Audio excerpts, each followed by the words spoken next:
messieurs, bonsoir et bienvenue à votre émission Le Pour et le Contre. Et toujours en notre compagnie, Jocelyne Cauvier. Bonsoir, Jocelyne. Bonsoir. Ça va toujours bien? Toujours. Une autre belle émission Le Pour et le Contre en perspective.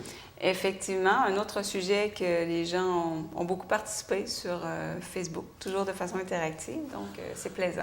Alors, comme à l'habitude, je te laisse la mise en contexte. Donc, le sujet de cette semaine, c'est le projet de la SAAQ qui veut mettre des GPS à partir de 2016 sur une base volontaire, je précise, dans certains véhicules. Et ce que ça permet, ça va permettre de voir vos habitudes de conduite, votre vitesse, vos freinages, l'accélération, etc. Donc, encore une fois, c'est les gens qui veulent bien se faire installer ce petit GPS-là. C'est un petit GPS qui va aller sous le tableau de bord. Ce n'est pas un gros appareil non plus. Le but de ça, c'est que les gens qui vont avoir un bon dossier, les bons conducteurs, entre guillemets, et ceux qui s'améliorent vont avoir une réduction assez importante de leur assurance automobile. Ce qui est quand même intéressant. Ce qui est important de savoir aussi, c'est que ça existe déjà chez certaines compagnies d'assurance automobile qui offrent ce système de GPS-là. Et encore une fois, si vous êtes considéré un bon conducteur, vous payez moins cher d'assurance. Ça existe aussi ailleurs au Canada. En Saskatchewan, par exemple, on teste les motocyclistes avec des GPS. C'est un système qu'on est en train de tester. Et au Manitoba, sont rendus plus loin que nous. Les gens les plus prudents, les meilleurs conducteurs, économisent jusqu'à 30 $ sur leur permis et jusqu'à 33 % sur leurs immatriculations.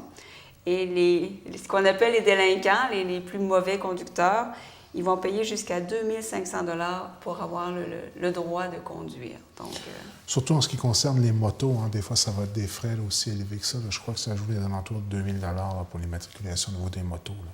Donc, c'est vrai, hein, ça peut devenir quelque chose d'intéressant. Puis c'est vrai que dans les différentes publicités ces temps-ci, on envoie des publicités qui font la promotion d'un petit appareil là, qu'on branche à l'intérieur du véhicule et puis que, justement, selon notre conduite, là, ça peut avoir des répercussions sur notre prime d'assurance. Exactement. Et honnêtement, moi, je pensais que quand j'ai lancé le sujet, que les gens seraient assez contents. Et je dirais que la plupart des gens n'étaient pas très d'accord avec cette initiative.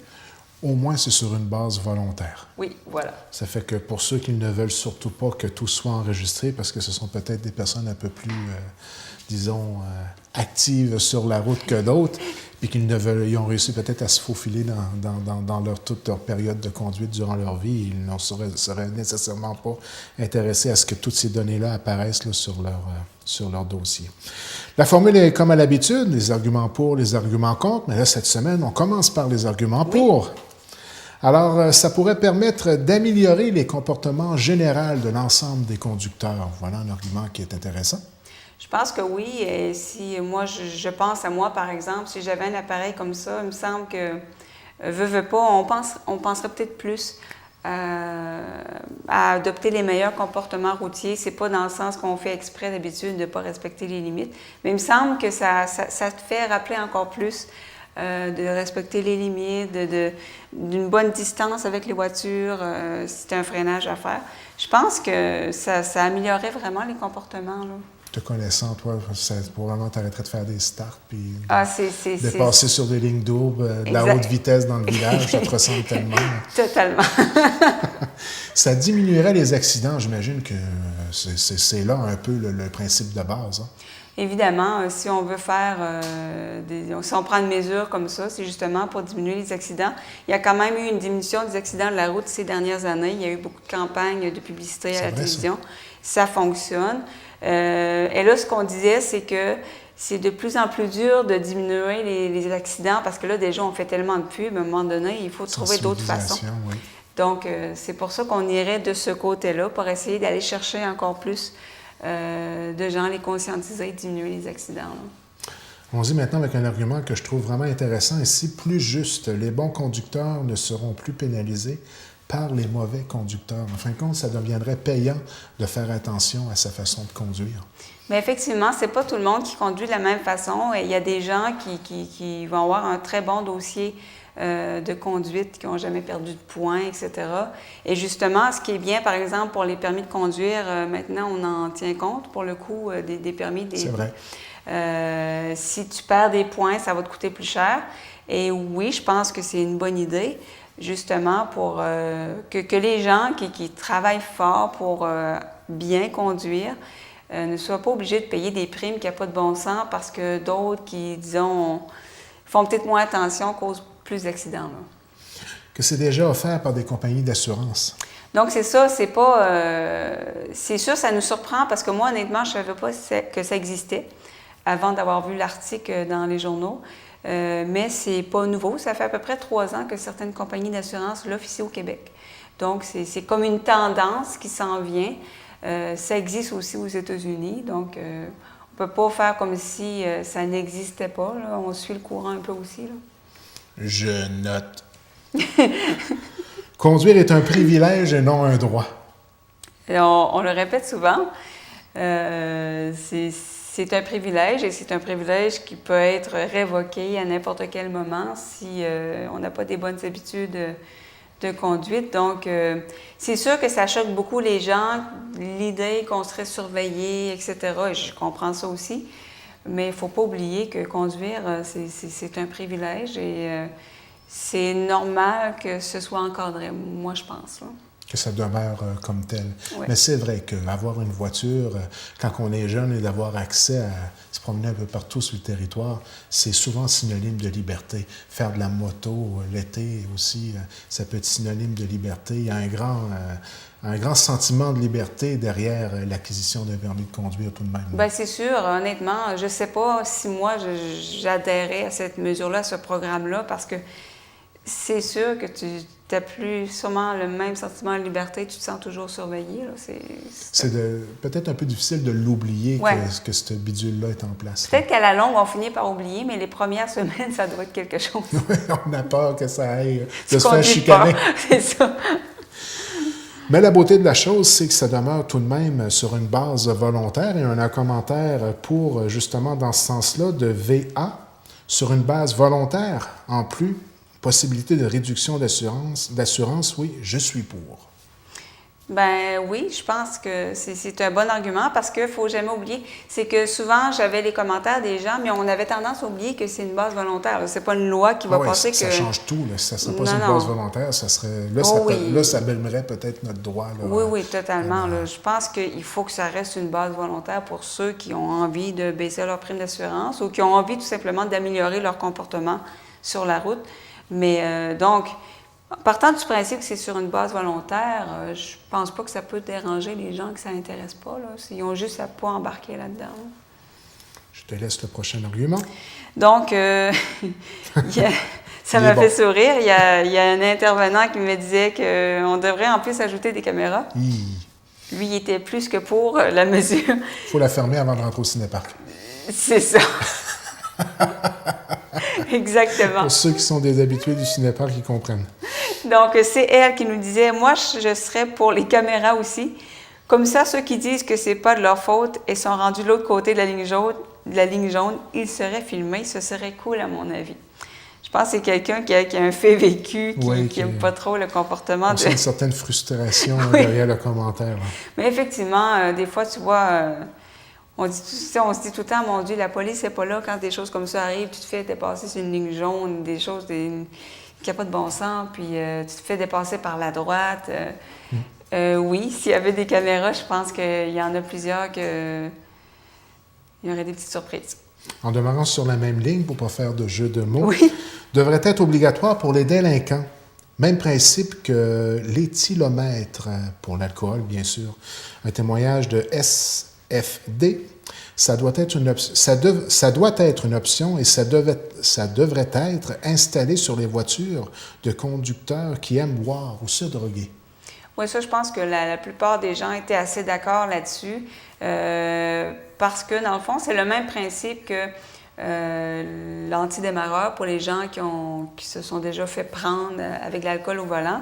Donc, on faisait un parallèle que c'est un peu la même chose. Si, je ne sais pas, si tu t'es fait prendre pour des infractions routières assez graves, que ça serait juste normal que tu sois obligé d'avoir un gadget comme ça pour surveiller, un peu comme le principe de l'alcool. Dans le fond, les contrevenants, les délinquants, La plupart des gens étaient quand même assez d'accord là-dessus. C'est un peu le même principe que les radars photo. En haut, Oui. on sait où il y en a un, on est obligé de dire qu'il y en a un, donc il n'y a Oui. pas d'effet de surprise et ça a quand même un impact direct là, sur la circulation en général. Ça a déjà été prouvé.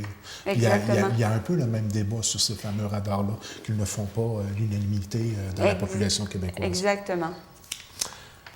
Argument contre maintenant, Oui. et j'imagine qu'il y en a. Qui étaient plus nombreux. Ça coûte cher.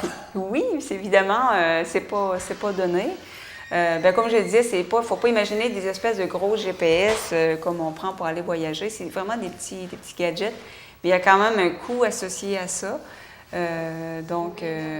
Évidemment, on ne peut pas faire comme si c'était pas là. C'est un programme qui va coûter de l'argent. Que ça devient un peu quelque chose de contrôlant. C'est probablement ce qui a le plus ressorti. Les gens étaient un peu fâchés de se dire le gouvernement va nous contrôler jusque dans notre voiture, ça n'a pas de bon sens, on paye notre permis, on paye pour conduire.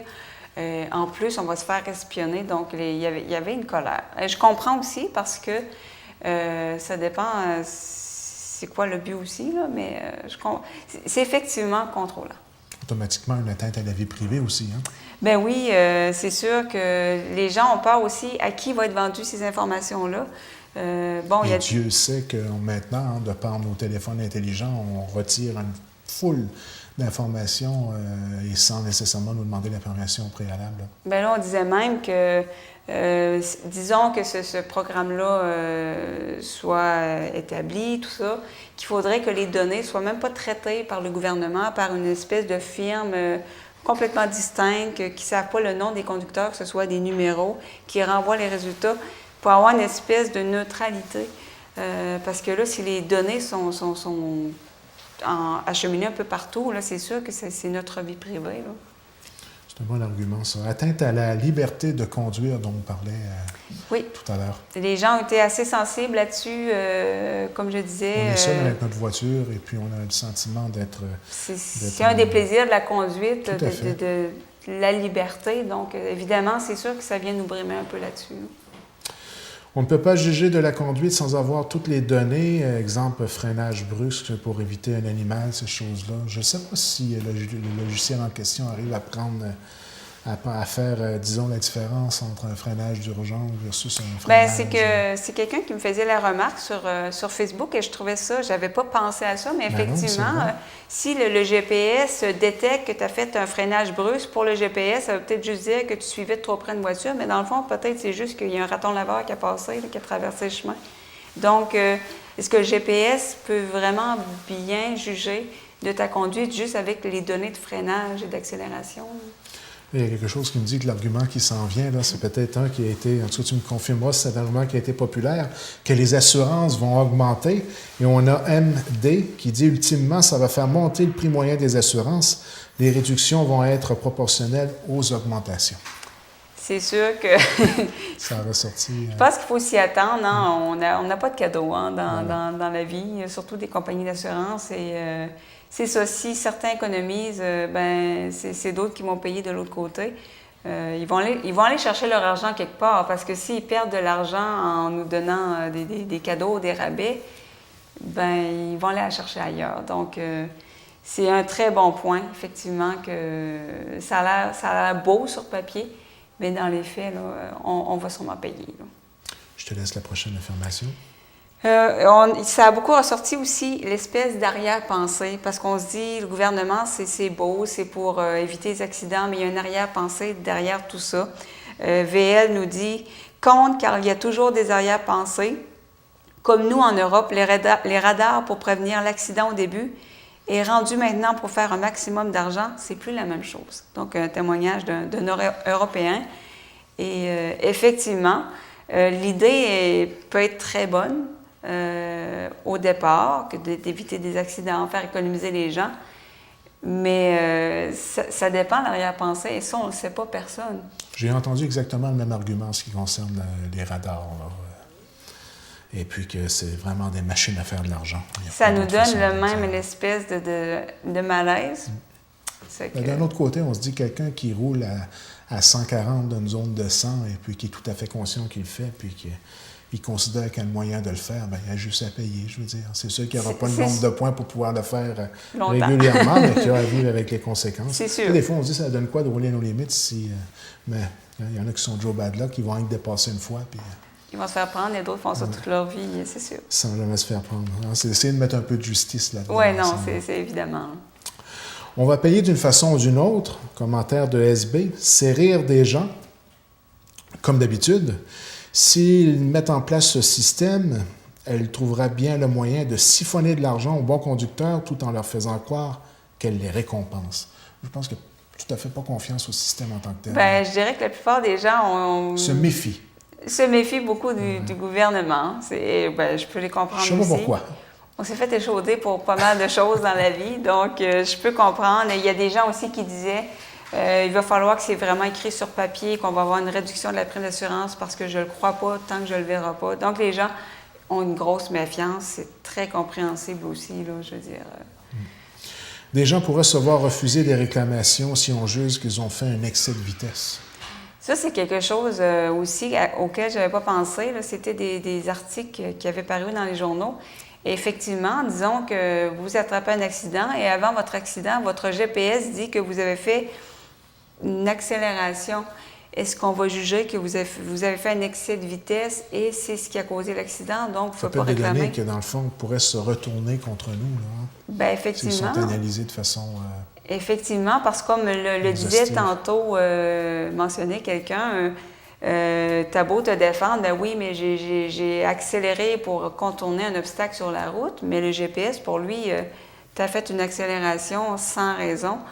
Donc, je pense que oui, il y a des compagnies d'assurance qui risquent d'utiliser ça contre nous, malheureusement, parce que, je veux dire, c'est sûr qu'eux, il faut qu'ils font de l'argent aussi. Mais se faire payer par les compagnies d'assurance, ce n'est pas nécessairement facile.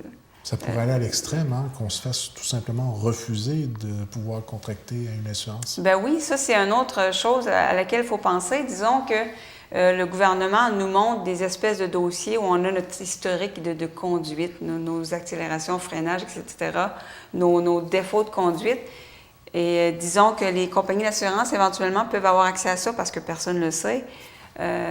Il va arriver quoi? Si vous êtes considéré comme quelqu'un avec un dossier douteux, on peut refuser de vous assurer. Bon, c'est ce qu'on voit des fois avec des gens qui sont difficilement assurables parce qu'ils ont des problèmes de santé. Donc, ça peut se retourner contre nous, même si l'intention était bonne au départ. Oui. Même si les gens risquent de sauter là-dessus en se disant « Mon Dieu, mais économiser ». Parce que même, on parlait de peut-être faire qu'il y aurait des incitatifs. Dès que tu adhères au programme, tu as une espèce de récompense pour te faire adhérer au programme. C'est beau tout ça, mais peut-être qu'à long terme, il y a des gens qui vont regretter, c'est sûr. Ça dépend comment ça va être utilisé, mais personne ne peut le prévoir, là. Bien, je pense qu'on a découvert ensemble cette semaine, en analysant les différents commentaires et les gens qui ont très bien participé à l'émission. Hein, oui. Ça a été vraiment une belle participation. Ça fait réfléchir. Lorsqu'on lance l'idée au départ, on a peut-être porté à y adhérer un peu rapidement, mais après réflexion, puis la discussion qu'on vient d'avoir, ça porte à réflexion un peu plus profonde et ça remet en question, disons, chose certaine, si on avait simplement rajouté que c'était pas volontaire, je pense qu'il n'y aurait pas eu beaucoup de pour. Bien, effectivement. Moi, j'avoue qu'au départ, j'ai dit, tiens, c'est une bonne chose, puis je vais être la première à le faire, mais après avoir vu tous les peut-être après mémorisation de certains comportements, les dérapages possibles auxquels je n'avais pas pensé, je me suis dit, je vais y penser à 2 fois, mais une chose que moi, je serais pour, ce serait qu'on installe ça pour les délinquants, les gens qui font vraiment des infractions graves de la route. De la même façon, pour l'alcool, que vous avez l'antidémarreur, je pense que dans ce cas-là, oui, ça serait une bonne chose. Et la plupart des gens étaient d'accord avec les délinquants. Bon, oui, pour une clientèle bien ciblée. Oui. Là. Et le principe de y aller de façon volontaire. Mais s'il y a des gens qui veulent adhérer... c'est volontaire. C'est bien que ce soit offert, que c'est une option, que ça existe.